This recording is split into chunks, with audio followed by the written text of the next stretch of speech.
সবাই কেমন আছেন? আজকের ক্লাসে আমরা বৈদ্যুতিক প্রবাহের কারণে থার্মাল এফেক্ট নিয়ে আলোচনা করব।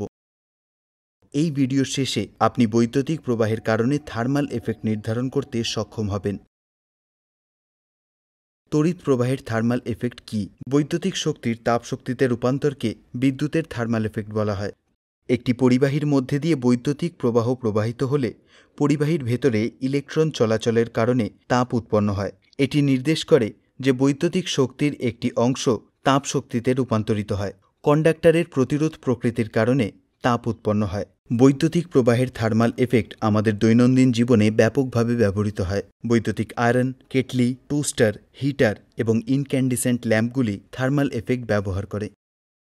কারেন্টের এই গরম করার প্রভাব তিনটি ভিন্ন কারণের উপর নির্ভর করে। 1. কন্ডাক্টরের রোধ। রেজিস্ট্যান্স ক্ষমতা যত বেশি তত বেশি তাপ উৎপন্ন হয়। 2. কারেন্ট প্রবাহের সময়কাল। বেশি সময় ধরে বিদ্যুৎ প্রবাহ থাকলে তাপ উৎপন্ন হওয়ার পরিমাণ বেশি হয়। 3. বৈদ্যুতিক প্রবাহ যত বেশি হয় তাপ উৎপাদন তত বেশি হয়। আসুন অনুশীলনে বৈদ্যুতিক প্রবাহের তাপীয় প্রভাব নির্ধারণ করি। 0.5 মিলিমিটার ব্যাস এবং 500 দৈর্ঘ্যের একটি নাইক্রোম তার নিন। কাঠের বোর্ডে 400 মিলিমিটার দূরত্বে দুটি ব্যানানা টাইপ টার্মিনাল ঠিক করুন। টার্মিনালগুলির মধ্যে নাইক্রোম তারটি সংযুক্ত করুন। 0 to 270 ভোল্টের একটি অটো ট্রান্সফরমার বা ভেরিয়াক, 0 to 5 অ্যাম্প রেঞ্জের একটি মুভিং আয়রন অ্যামিটার এবং নাইক্রোম তার সিরিজে সংযোগ করুন। অটো ট্রান্সফরমার বা ভ্যারিয়েকটিকে সর্বনিম্ন অবস্থানে রাখুন। অটো ট্রান্সফরমার বা ভ্যারিয়েক চালু করুন। ধীরে ধীরে ভোল্টেজ বাড়ান যতক্ষণ না অ্যামিটার 1 অ্যাম্প দেখায় এবং কয়েক সেকেন্ড অপেক্ষা করুন। এখন ভ্যারিয়েকটিকে সর্বনিম্ন মানের ভোল্টেজে কমিয়ে দিন। ভ্যারিয়েক ক্লোজ করুন। নাইক্রোম তার স্পর্শ করার চেষ্টা করুন এবং তাপ অনুভব করুন। সতর্কতা, খালি হাতে তার ধরবেন না, হাত পুড়ে যেতে পারে। এবার ভ্যারিয়েক চালু করুন এবং ভোল্টেজ বাড়ান যতক্ষণ না অ্যামিটার 2 অ্যাম্পস দেখায় এবং কয়েক সেকেন্ড অপেক্ষা করুন।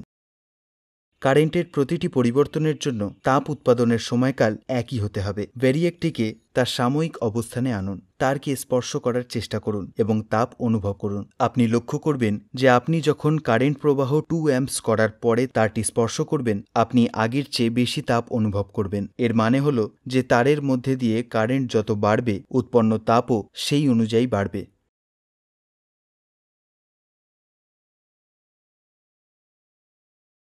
ইলেকট্রিক কারেন্ট I, কন্ডাক্টরের রেজিস্ট্যান্স R, সময় t থেকে উৎপাদিত তাপের প্রভাব প্রকাশ করা হয় H = I²RT দ্বারা। এই সমীকরণটি বৈদ্যুতিক উত্তাপের জুলের সমীকরণ।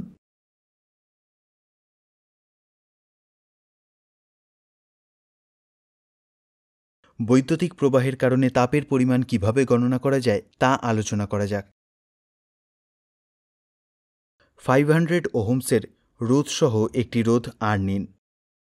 একটি 12 ভোল্ট ব্যাটারি, 0 to 50 মিলিঅ্যাম্পসের মুভিং কয়েল অ্যামিটার এবং রেজিস্ট্যান্স R দিয়ে সুইচ S সিরিজে কানেক্ট করুন।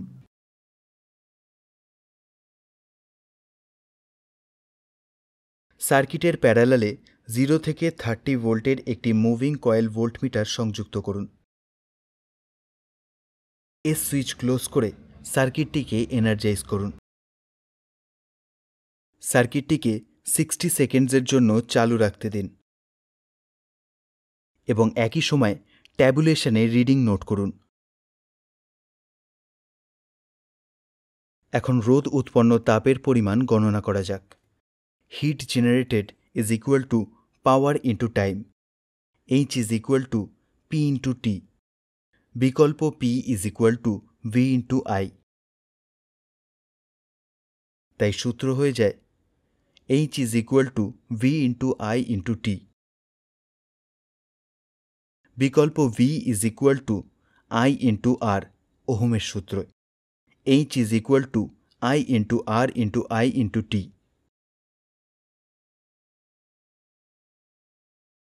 তাই উপরের সূত্রটি এভাবে লেখা যেতে পারে H = I² × R × T।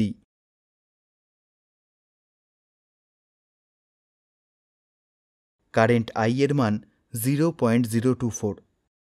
Tabulation থেকে R এর জন্য 500 ওহম এবং T এর জন্য 60 সেকেন্ডস হিসাবে প্রতিস্থাপন করুন। H = 0.024 square into 500 into 60. H is equal to 17.28 joule. এই রেজিস্টার দ্বারা উৎপন্ন তাপ হল 17.28 জুল। ধরুন সার্কিটটি 100 সেকেন্ডসের জন্য চালু রাখা হয়েছে। তারপর সমীকরণটি হিসেবে লেখা যেতে পারে H is equal to I square into R into T. H is equal to 0.024 square into 500 into 100. H is equal to 28.8 joule. আপনি দেখতে পাচ্ছেন যে সময় বাড়ার সাথে সাথে উৎপন্ন তাপও বাড়ছে। এখন 12 ভোল্টের ব্যাটারিকে 24 ভোল্টের ব্যাটারি দিয়ে প্রতিস্থাপন করুন। এই সুইচ ক্লোজ করুন এবং সার্কিটটি 60 সেকেন্ডসের জন্য চালু থাকতে দিন। ট্যাবুলেশন থেকে কারেন্ট I এর মান 0.048, R এর জন্য 500 ওহম এবং T এর জন্য 60 সেকেন্ডস হিসাবে প্রতিস্থাপন করুন।